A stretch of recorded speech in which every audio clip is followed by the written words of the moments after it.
Hello, everyone, and welcome to our virtual Best of Boston Home 2021 event. I'm Andrea Timpano, editor of Boston Home, and it's a pleasure to be with all of you this morning to celebrate the release of our winter issue and this year's 44 Best of Boston Home winners. Choosing each year's honorees is an enormous undertaking for the editorial team, which devotes untold hours to researching and vetting contenders across a range of design specialties.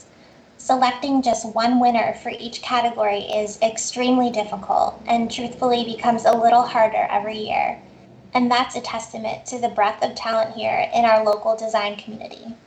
It's endlessly inspiring to be in the company of so many amazing architects, interior designers, builders, craftspeople, and shop owners. I thank you for entrusting us with your work and stories in this issue and others, and I salute you all for your creativity, innovation, and professionalism. This year, for everyone everywhere, has been a tremendous challenge, and it's wonderful to have this happy occasion to celebrate the great work being done throughout our city and region. So thank you for that, and congratulations to all. This morning, I'm excited to be speaking with a couple of this year's Best of Boston Home winners, who, in a nod to the feature's renovation theme, will be sharing some insights on their latest design adventures, as well as their thoughts on what may be coming down the pike for the industry in the coming year. We're also going to be treated to a special cooking demonstration by Best of Boston winning chef Tony Messina of Uni, which will take place inside the Bulltop Atelier showroom on Newbury Street in Boston. But to kick off our program today, I'd like to welcome Billy Gamble, Best of Boston 2020 winner and owner of Billy Gamble Yoga, to join us for a morning stretch. Billy is going to share with us a few creative ways to increase mobility and take advantage of all the time you may be spending indoors now and in the coming months. Hi there, my name is Billy Gamble, and welcome to my home virtual studio.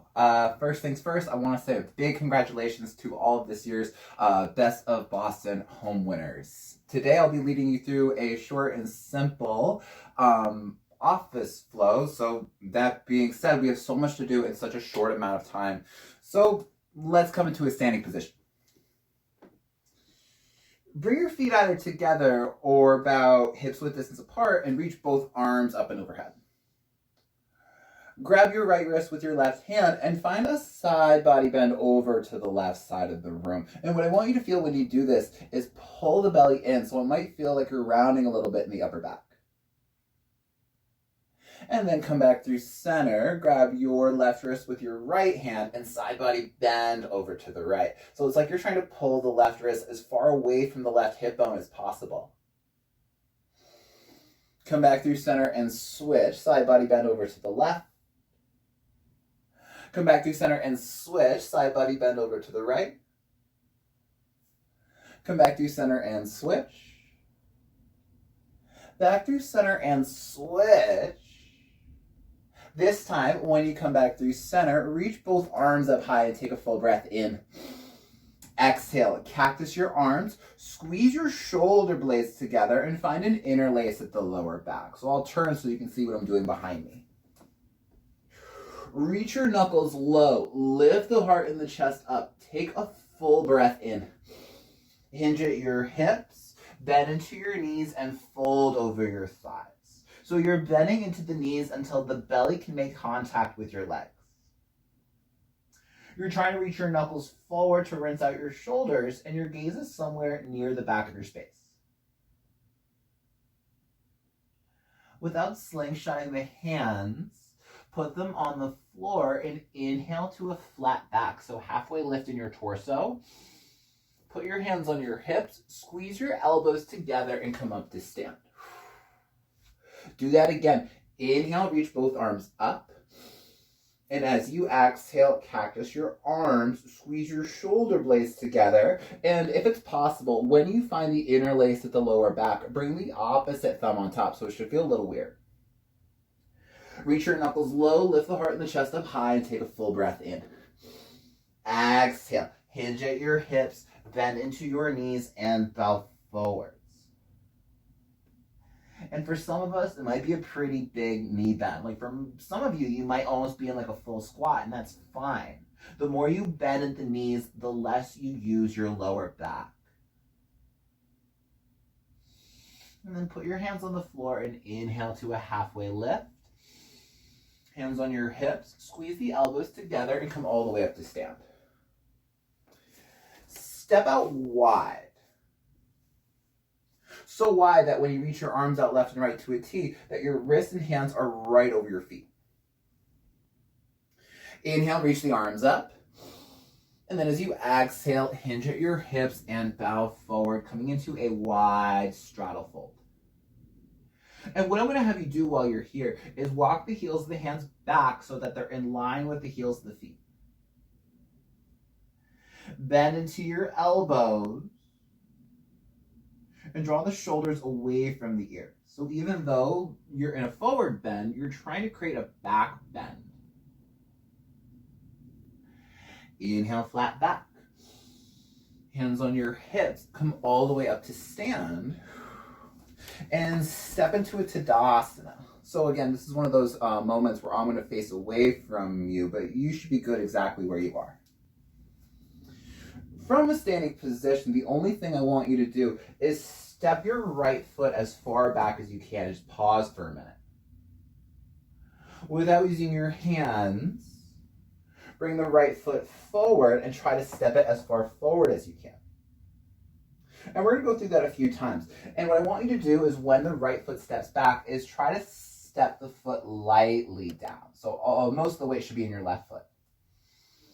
And then try to get about 5 to 10 rounds of this on your own. And I know that's kind of a big margin, but you're going to go either as fast or slow as you'd like. And really this isn't yoga, and this goes more to the realm of just like free movement. But just notice what comes up here. Notice when you wobble. And then the next time you step your foot to the back of the mat, come forward into that neutral position. And keep your right foot down, but step the left foot long and back. And just very lightly tap the floor. And then come back through center and step the left foot forward, but again, very lightly tapping the ground. And then again, get as many, about 5 to 10 of these as you can. Yeah, maybe you start to do this and you can find that you can get like a little bit of extra hang time in one spot. Like maybe you can step that foot a little further forward than you could before. Cool. Finish up whatever you're working on. And then the next time your left foot steps back, step both feet forward. Inhale the arms up. And as you exhale, come all the way down into your fold. Bend into your knees. And come down into a kneeling position facing the front of the room. Close your eyes. And if sitting like this bothers your knees in any way, find any kind of comfortable seat. It might be a cross-legged seat. You might just have your legs out in front of you. It doesn't really matter too much. But take your right hand over your head, close to your left ear, and begin to tilt your head so it's the right earlobe that migrates towards the right shoulder. And close your eyes if you haven't already. So we're opening up the left side of the neck and we're coming into our breath.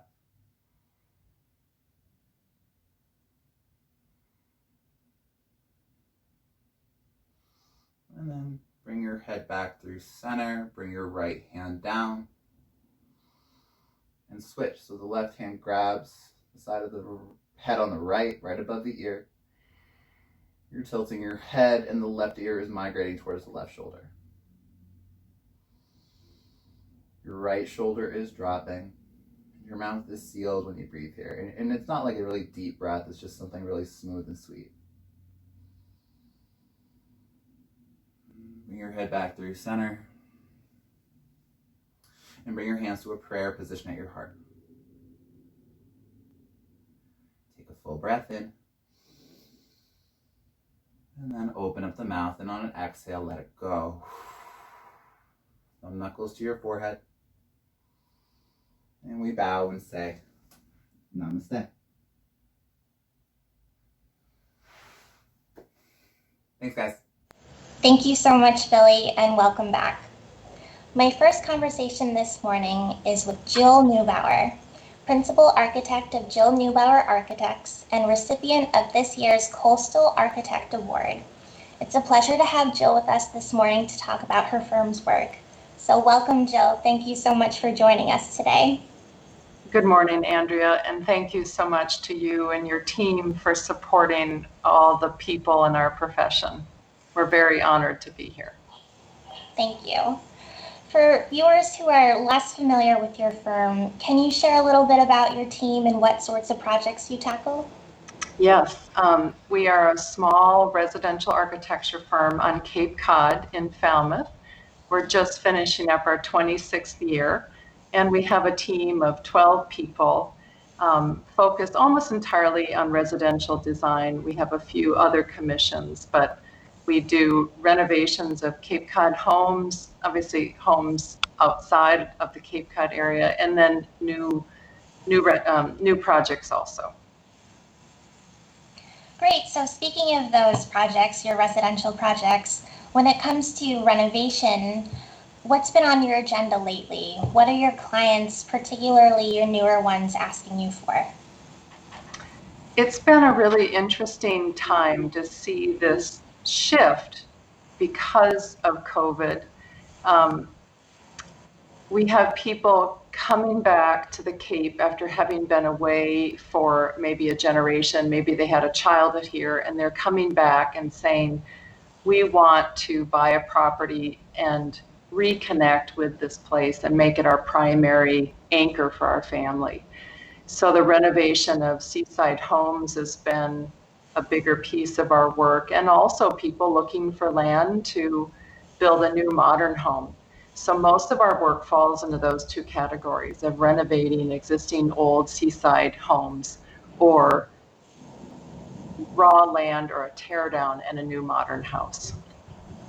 Right. And are you noticing that people are specifically mentioning COVID, the pandemic, when coming to you and saying, this is part of my motivation to take this on right now?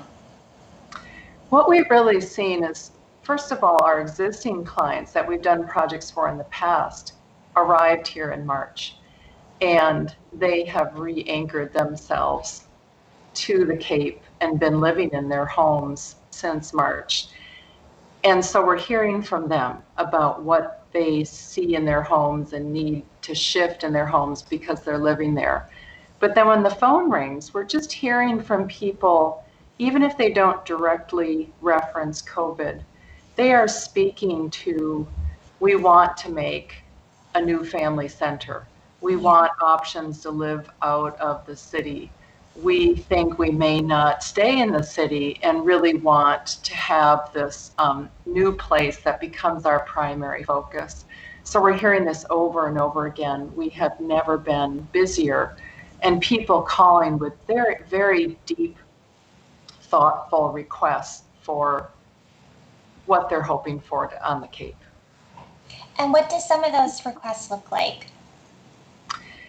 Yeah, I think, it starts with the people, the clients who came back and moved into their homes, which up to this point have been vacation homes. And so they would come in, they'd scramble in from their busy lives for a weekend or a couple of weeks during the summer, and their lives are full of guests.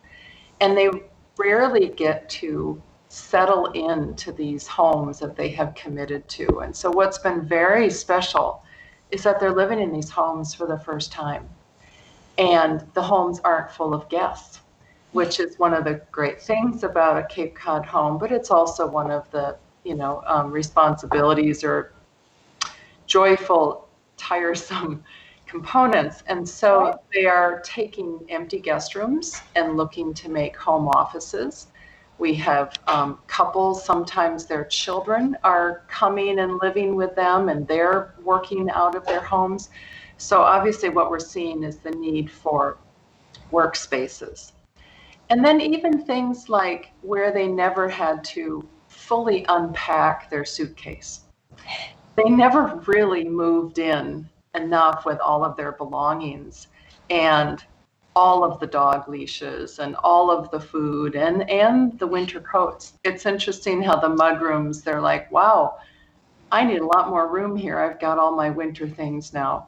So a Yeah. lot of it is very functional of we need to figure out how to make more office spaces and make a transitional guest to office space because we get a lot of comments, we're not sure we're ever going back to the city the way we lived before. Wow. Which is understandable. There's just a lot of uncertainty right now. Yes, and these homes have been a refuge for people. Right. It's really, it was interesting. It was literally in March, almost every client I had showed up here, and these homes became a way to settle in and anchor and find some peace away from the restrictions of the city, that they could go for a walk here, whereas in the city it was difficult. And with what's interesting about the commissions for new modern homes is that we're hearing a vocabulary that maybe we didn't hear as much before. And that is cozy. And I know it sounds cliche, but that word is coming up with every conversation for a potential client or a new client, even if it's a very modern home. We want it to be cozy. We want to have some small, fun little spaces for the children. We want bunk rooms. The things that really register with what makes a home, it's coming up in people's vocabulary much more than it did before. Yeah, and what does a cozy space look like in Jill Neubauer's mind? Mm-hmm. It's a great question. So I'm absolutely, of course, in love with rustic, cabin, modern, sort of that crossbred between modern and cabin. Yeah. But my heartstrings for my own personal life fall there. And so it's easier because of the materiality to make cozy because the surfaces are warm and textural. But when you have a glass, pale gray, wide open space, what it really might mean is when you break the scale down of that space into a nook, a bay. We do a lot of dining room benches. And you can make a very modern dining room built-in bench with the table tucked up to it. It can be very glassy and modern, but the minute you're the lucky one who crawls into the corner of that seat and you get the corner and you can't get out, that's the cozy moment. That's the place where after dinner, the kids or the guests, relax, where the newspaper comes out or the laptop. And so I think it's really breaking down the scale and having places where people can tuck in and back themselves up into something. And maybe they've got the big view and the glass all in front of them, but they have a place where they're comfortable. Yeah. And what's that been like for your team to adjust to those types of requests? Has that been challenging? Has that been a welcome change of pace? What's that been like for you guys? Well, for us, it's marvelous because it's where my architectural heart has always been. Yeah. And now we have clients coming and specifically reaching out and saying, we're looking for this, we need this. So for me, again, there are many gifts of COVID in the architectural profession, especially as a residential architect.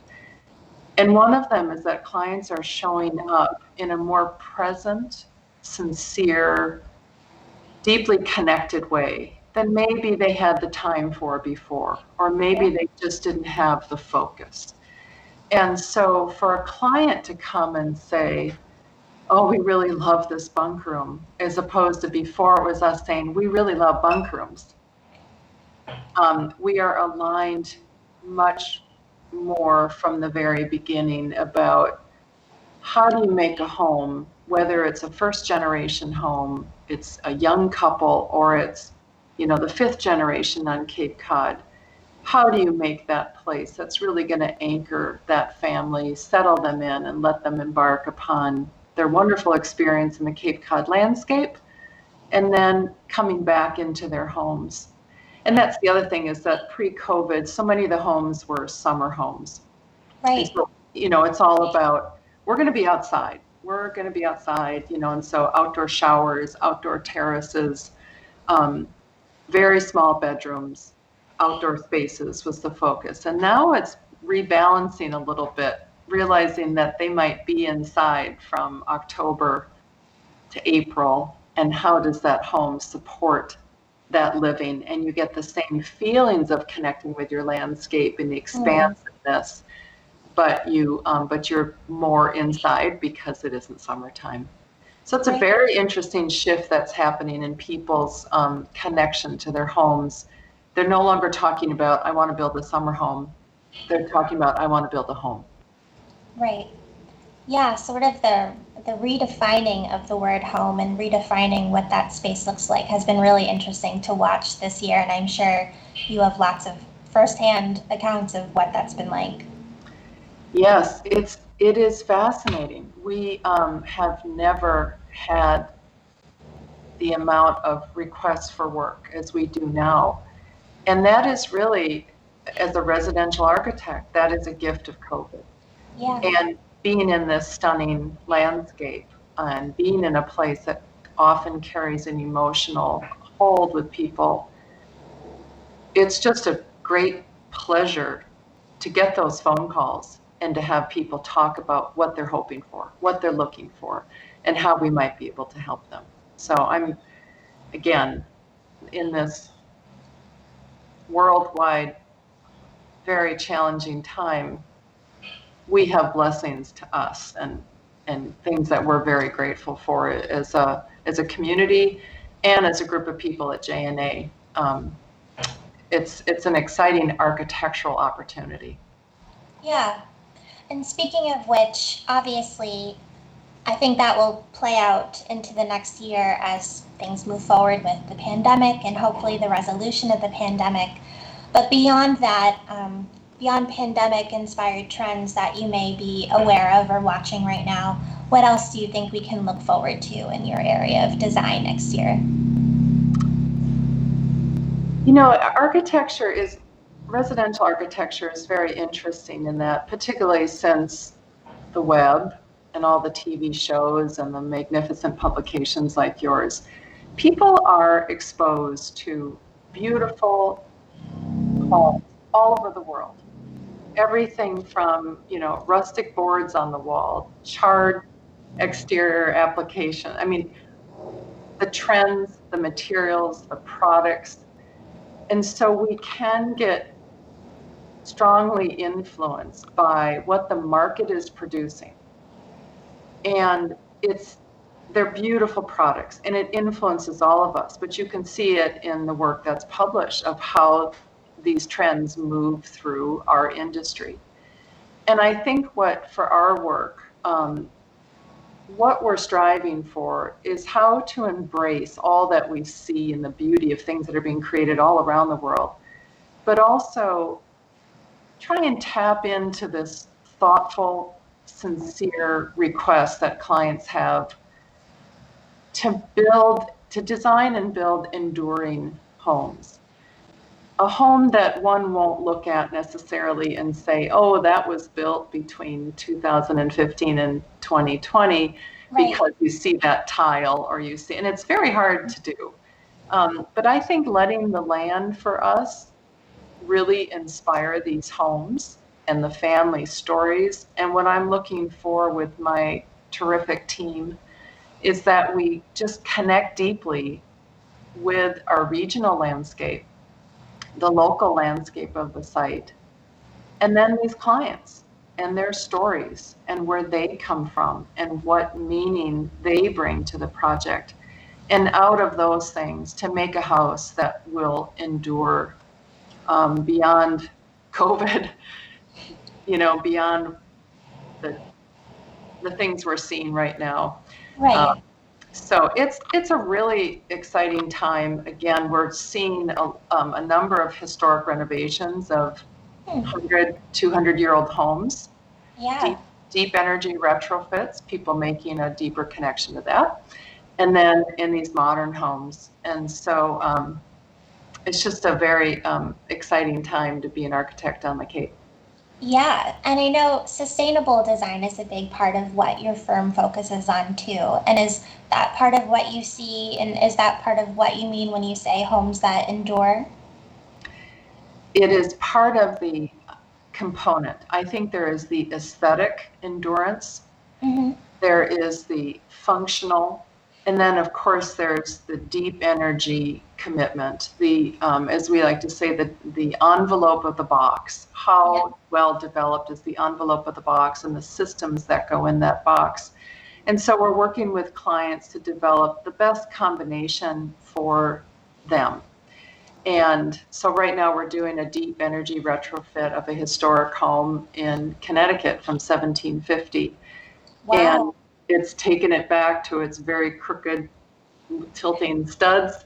Yeah. And now we have 12-inch thick walls. And we'll be able to heat this place basically with a couple of hair dryers. And so we are, more people are coming to the first conversation and saying, tell us about what it means to design a better box. What Yeah. does it mean to lean into this, and what are the different levels we can take our building to? And so it's part of the conversation of, this is code and this is passive house. Yeah. And we have a whole journey in between those to work with you to strive for the best that we can build for you. So it's a big piece of the work, and I think um, most everybody is committing to, I need to take responsibility for my home. And Mhm. also that we're in a very fortunate position that many of these people are building second homes. And that is the clientele we really want to encourage to make the most responsible building. Yeah, and it's really encouraging to hear you say that. You think that'll be a big part of the work going forward. I think it should be. We Yeah. strive for that. And, we're fortunate in Massachusetts that we have strong building codes.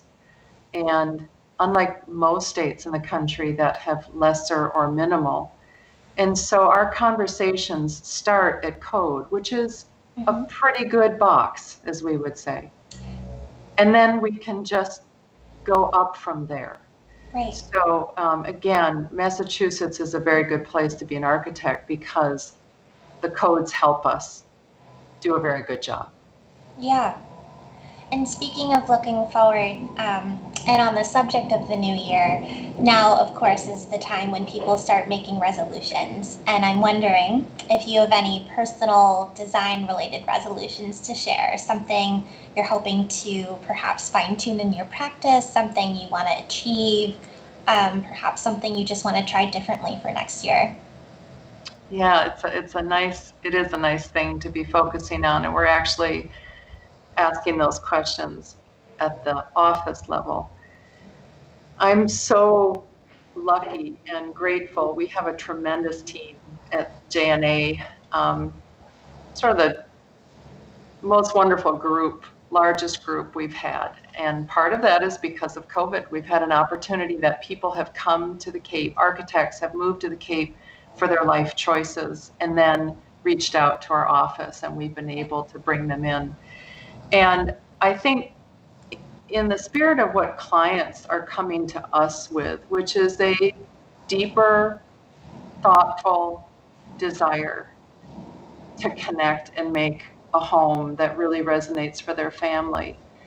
What I want to do in the next year is respond to that by not being so crazed that we don't sit down as a team or stand up as a team around a table and design together and slow down enough to get back to why we're architects. We've been so busy that we get to be mechanics of making these homes, and you go this way, I'll go that way. You take care of the plumbing, I'll go meet with the structural engineer. And what I want for the coming year is for this tremendous team to feel the space and the peace to make really lovely homes that we connect with and that really speak to our clients' sincerity. I love that. What a nice outlook for 2021, truly. It's a good goal. Yeah, I love that.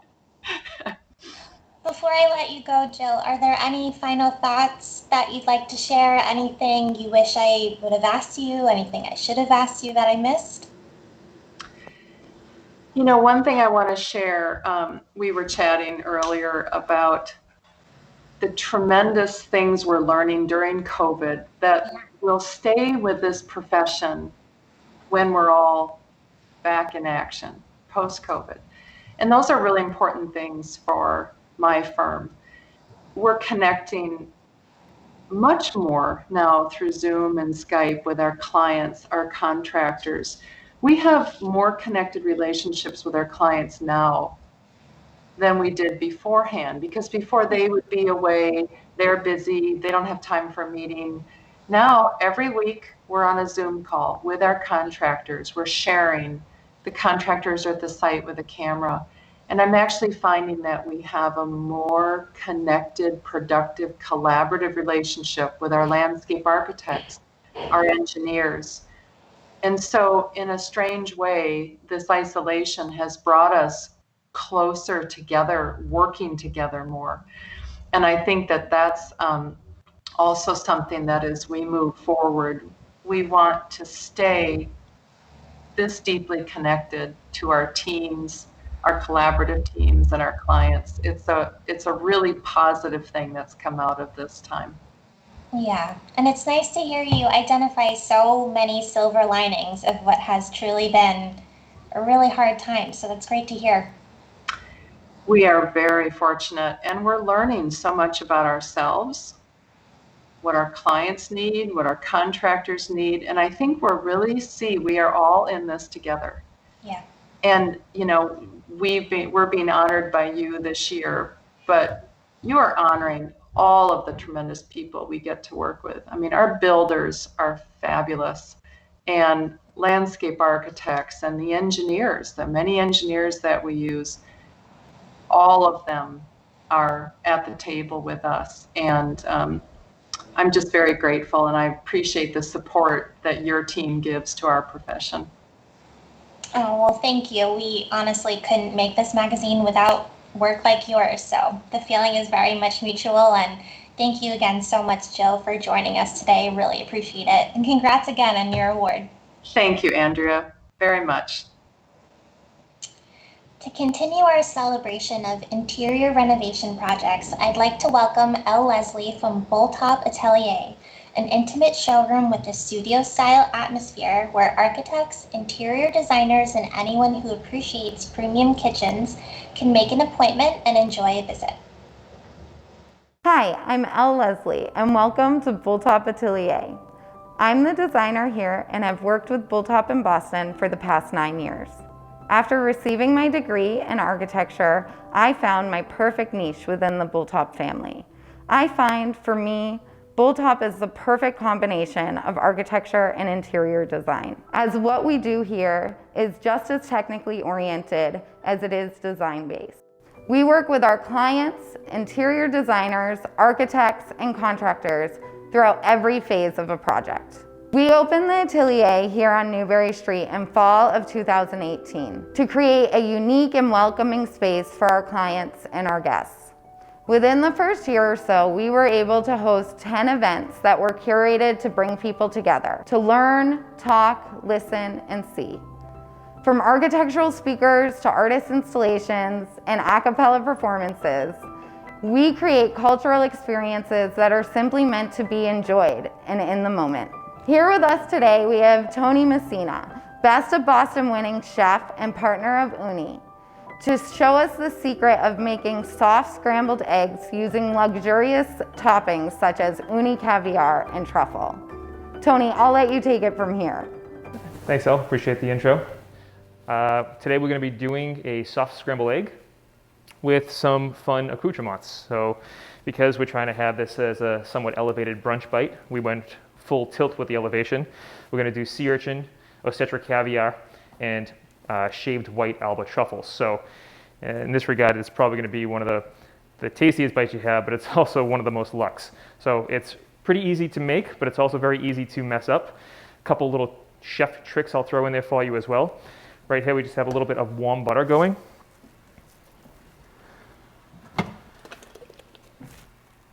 scrambled eggs go right into the warm butter. I put just enough butter in here to get the bottom of the pan warm. As soon as you add your eggs, start to stir, and I season right away. Always season as you go when you're cooking anything.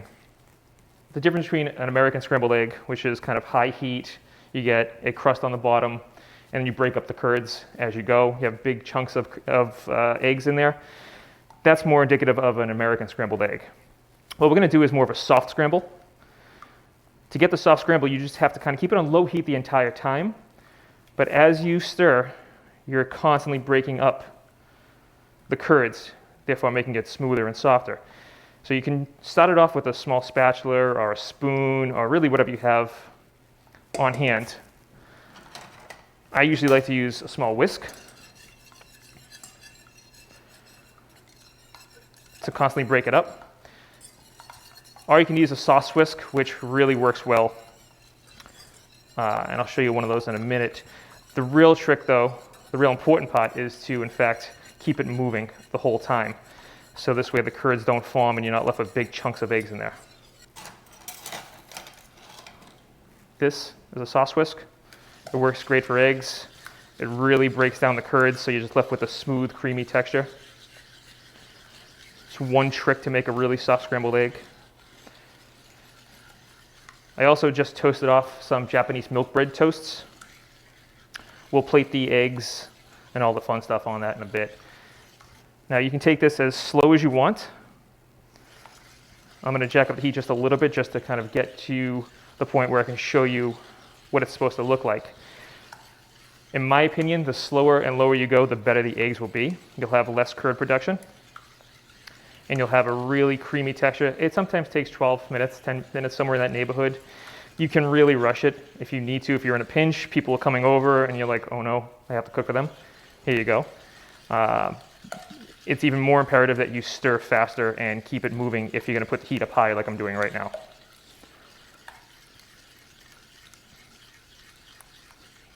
The other chef trick, and I'll show you when we get to this point, that's very important is that when you start to get to the point where you're looking like the eggs might be getting close to where they're almost done, that's actually a good sign that they're actually done. There is a carryover cook, so they continue to cook, they continue to warm up in the pan. If you let them go to the point where they look like they're done, they're going to be overcooked. So the trick is, get it to right before it's ready to the eye, and we're going to stop the cooking process by adding something cold into it. Now, I don't really like to add cold things or just add things for the sake of adding things. We may as well add flavor to it. So when we get to this point in a minute or so, I'm going to add creme fraiche and cold butter because it's healthy and it's delicious. It's not healthy, but it is delicious. So I don't know if you can see very well from there, but I have very small curds here. I'm going to take it off the heat in a second and start adding the butter and whisk it in really aggressively.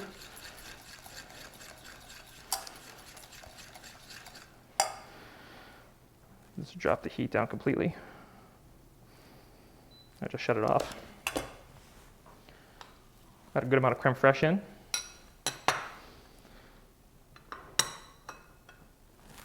And cold or room temp butter, both work.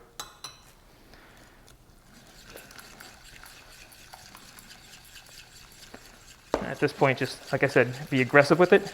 You really want to break down any and all curds. You want no chunks in there at all.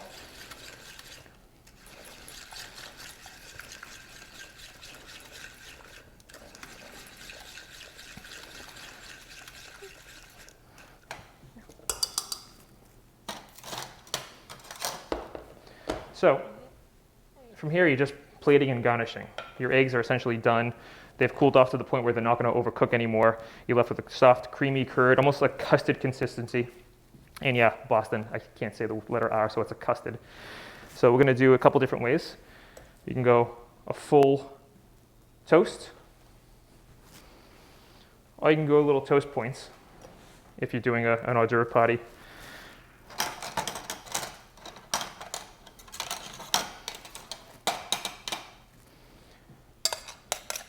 And I always like to plate on a plate that I'm not actually giving to people on, in case there is a mess.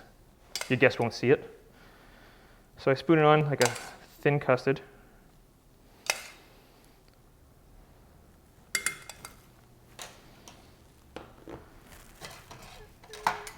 And now you can have some fun with it. We're gonna do, like we said, a little sea urchin.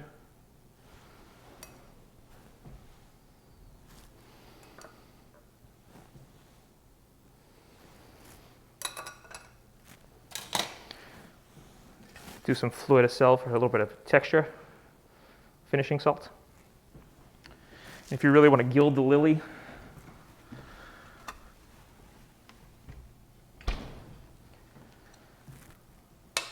you break out the Ostetra caviar. A lot of fun today with all the expensive products. We can throw on a little shaved white truffle.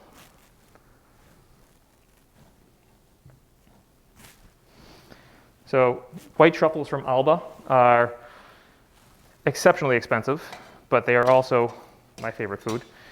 They're delicious. They're super pungent, really aromatic, a lot like mushroomy garlic. And I'm just doing this with a microplane. You can use a truffle shaver if you have one.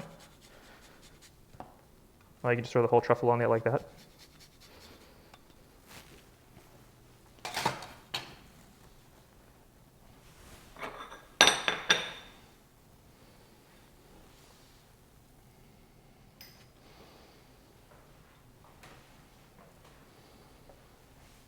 And you have soft scrambled eggs with Ostetra caviar, sea urchin, and shaved white Alba truffles.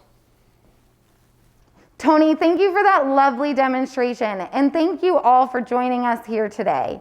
But most importantly, congratulations to the Best of Boston Home winners of 2021.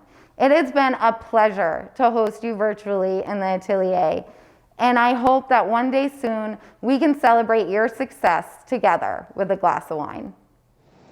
Thank you, Elle and Tony. I now have a whole new outlook on scrambled eggs, and I'm looking forward to trying my hand at Tony's impressive technique, so thanks again. For our second conversation this morning, we'll be shifting our focus to the great outdoors, where landscape architects, designers, and builders have been especially busy this year. That said, I'm excited to be speaking with Michael D'Angelo, principal of Michael D'Angelo Landscape Architecture, and the 2021 recipient of our Landscape Architect Award. So Michael, welcome. Thank you so much for agreeing to chat with me this morning. Thanks for having us. I appreciate it. Yeah, for viewers who are less familiar with your firm, what can you tell us about your team and your work? I founded the firm in 2014, and we've been in business since 2014. We're based in Boston. Two of the staff members are actually in Connecticut, so we've been doing the remote thing longer than most people, and it works out great. We focus on a wide variety of project types, so we have a lot of commercial work as well as residential, and a lot of roof deck work in the city for multifamily homes, but also penthouse style, single family homes in the city. And then for the residential work, we're seeing a strong demand, as I'm sure you guys know, this year in the suburbs. So we do work all over New England, all different types of work, and I think that diversity really makes all of our work even stronger, since we have just a wide variety of skill sets that we bring to the table. Yeah. So speaking of all that work, I'd like to dive in a little deeper and talk about specifically what you've been working on lately, sort of what your newest clients have been asking you for, what's on your agenda. So yeah, we're working on a lot of great things. We have several homes in the suburbs. We have a couple in Wellesley. One is really interesting. They have us doing a cold plunge pool, which is something I had never done before.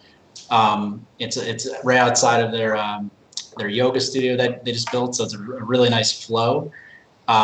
We're seeing a lot of outdoor fireplaces, a lot of swimming pools. And then on the commercial side, we're working on some work in the city still, a large tower in downtown, working on some stuff in a suburban office park out in the suburbs in north of Boston. So again, a wide variety of work, really exciting, work right now. Yeah. Tell me more about this cold plunge pool. I don't think I've ever heard that term before. Well, I think this kind of could transition into into the pandemic discussion. So, Yeah. just in general, people are finding ways to spend more time, at home, and they're looking around and saying, what can we do to improve our space and really take advantage of all this outdoor space that we have. So, this particular client, it's they, like I said, they had just built this yoga studio. So they said, how could we really integrate the outdoors with the space?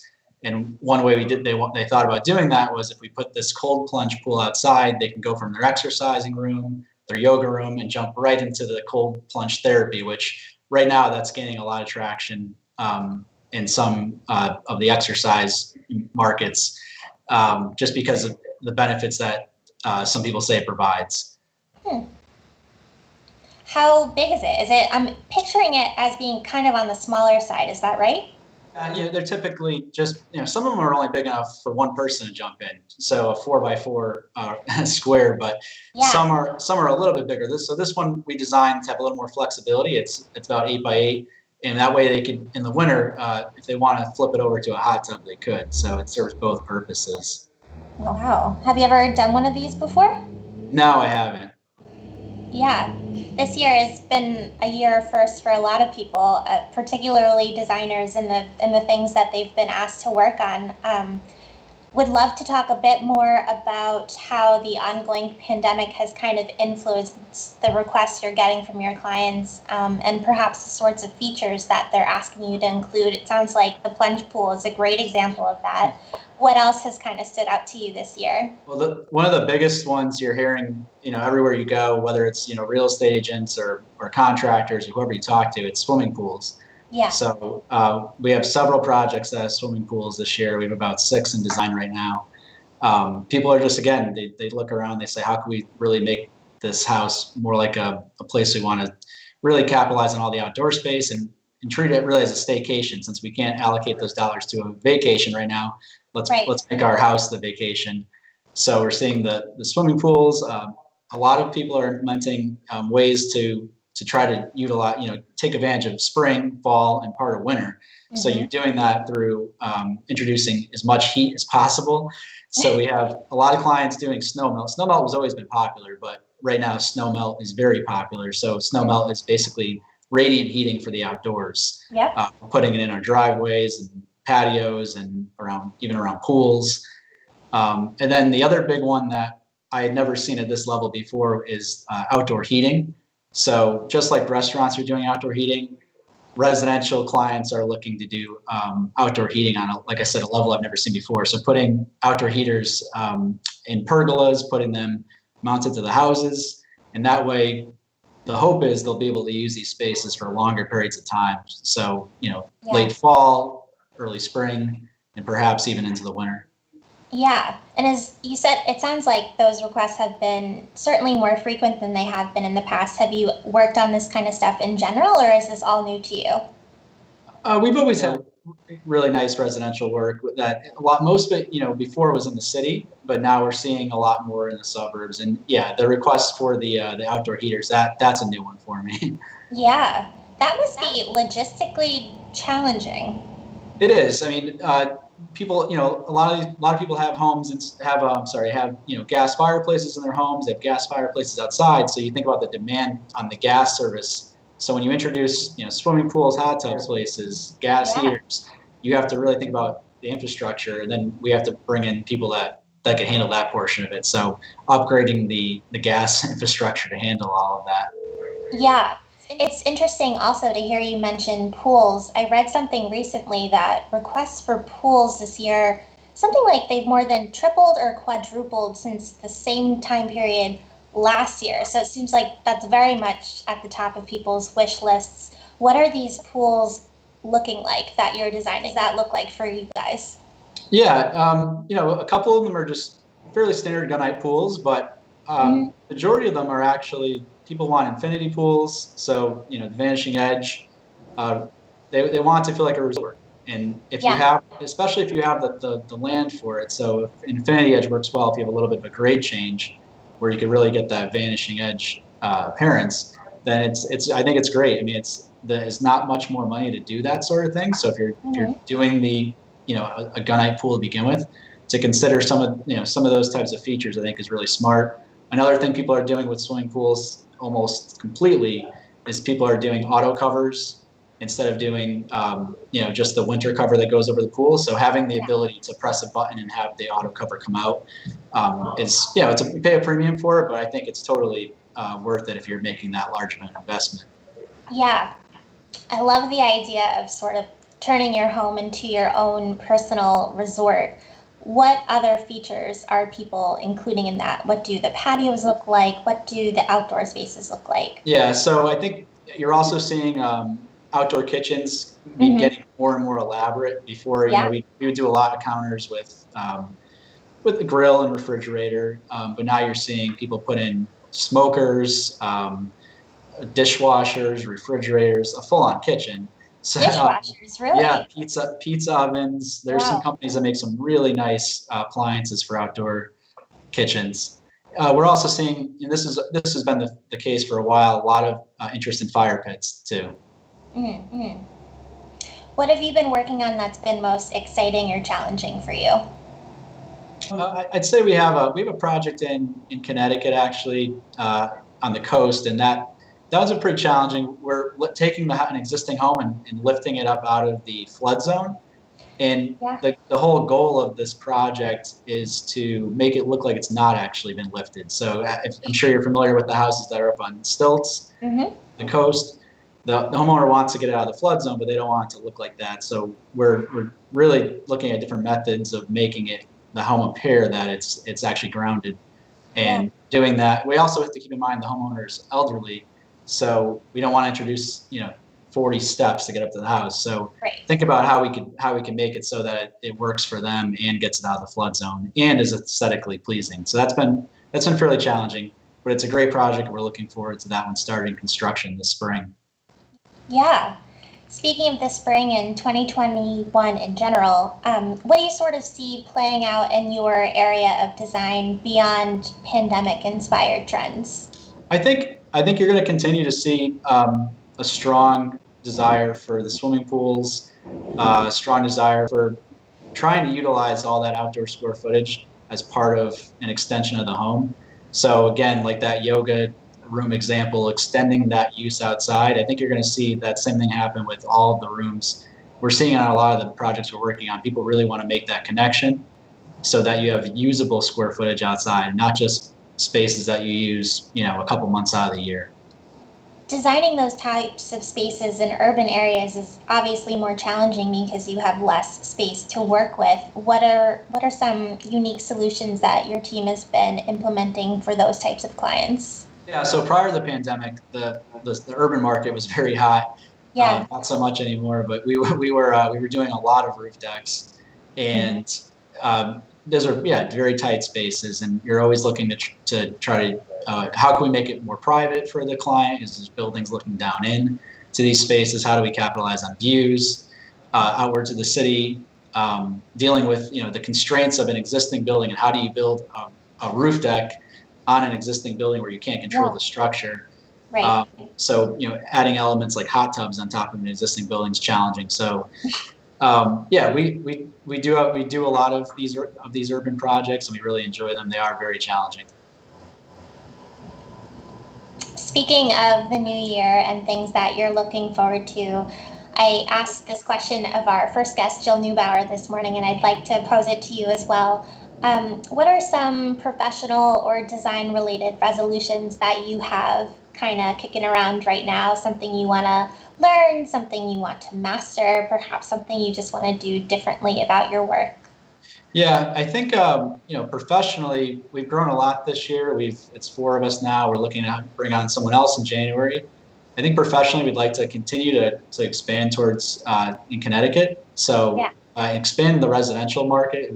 Right now, I'd say 50% of our work is residential. We'd like to even increase that to a greater amount. And we see with having my business partner in Connecticut and staff member in Connecticut, we'd like to continue to grow down there as well as all of New England, but especially down there. So professionally, I'd say that's our goal for next year.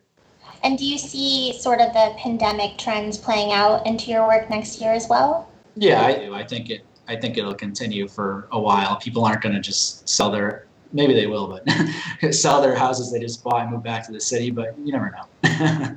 Yeah, for sure.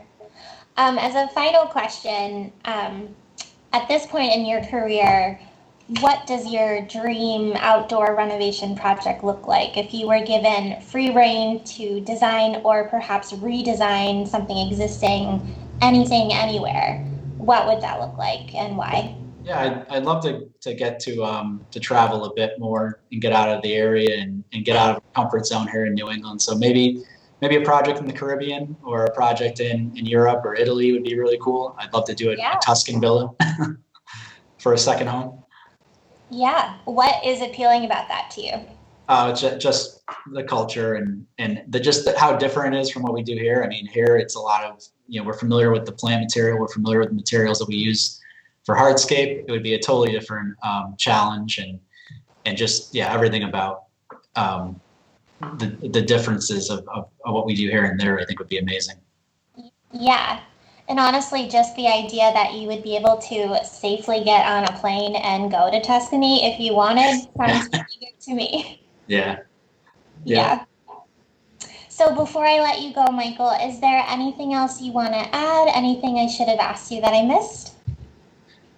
No, I appreciate you guys selecting our firm for this. It's a great honor, and we really appreciate it, and we look forward to doing some great work in the coming months. And hope you guys keep watching us and seeing where we go. Absolutely, very much looking forward to staying in touch, and I thank you so much for being here today. I really appreciate it. Thank you. As we conclude today's event, I want to thank you all again for welcoming us into your homes and offices virtually to celebrate our Best of Boston Home winners. Before we adjourn, I just want to recognize a few other folks who lent their talents to our winter issue, including Anna Vera Design, Dane Austin Design, Desiree Burns Interiors, 11 Interiors, JN Interior Spaces, Murdo Design, Best of Boston Home winner Dana Arazi Levine, and Bonnie Saeed Studios. I appreciate you all and thank you sincerely for collaborating with us on this edition. And now, to complete our virtual celebration, please join me in paying tribute to all of our 2021 Best of Boston Home honorees by enjoying a montage of this year's award winners and a sampling of their wonderful work. Congratulations again to all, and thanks so much to everyone out there for tuning in today.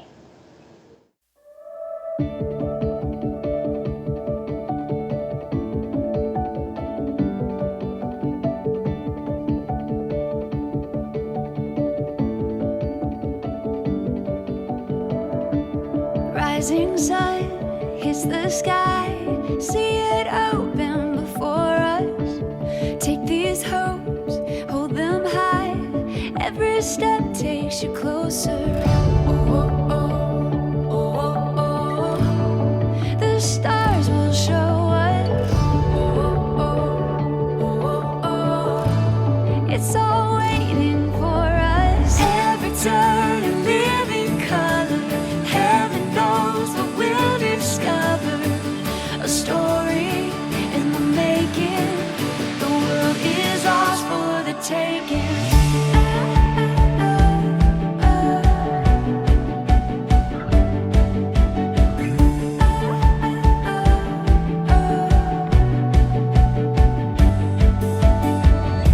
Open fields, distant shores, every anticipation.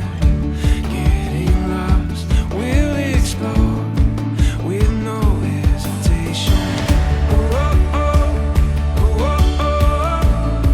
The stars will show us. Oh, oh, oh, oh. It's all waiting for us. Every turn a living color. Heaven knows what we'll discover. A story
breaking.